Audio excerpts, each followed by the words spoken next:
Baadiyyaa isa kaleessaa. Eeyyee baadiyyaa isa kaleessaa.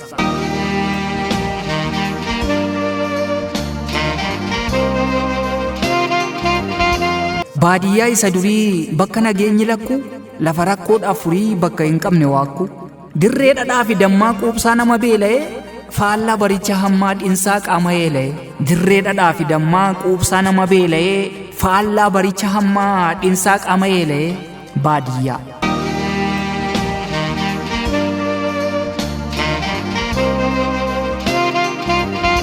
Baadiyyaa holqa quufaa bakka jaalalli guddaa, hunduu waliif gugguufaa wal kabajuuti hadda.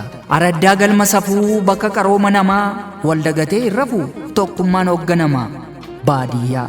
Hundee warra magaalaa soortuu lubbuu namootaa, eenyutu si wallaalaa? Baadiyyaa burqaayyoota.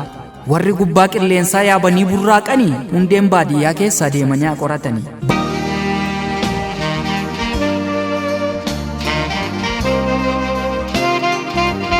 Baadiyyaan nuuf qaroodha agartuu keenya ganamaa, jireenya hundaaf baroodha akkamiin dagatama. Yaadannu martinuu gaara gubbaa warri jirru, kottaa dhiifneen darbinu rakkoo jiru haa furru.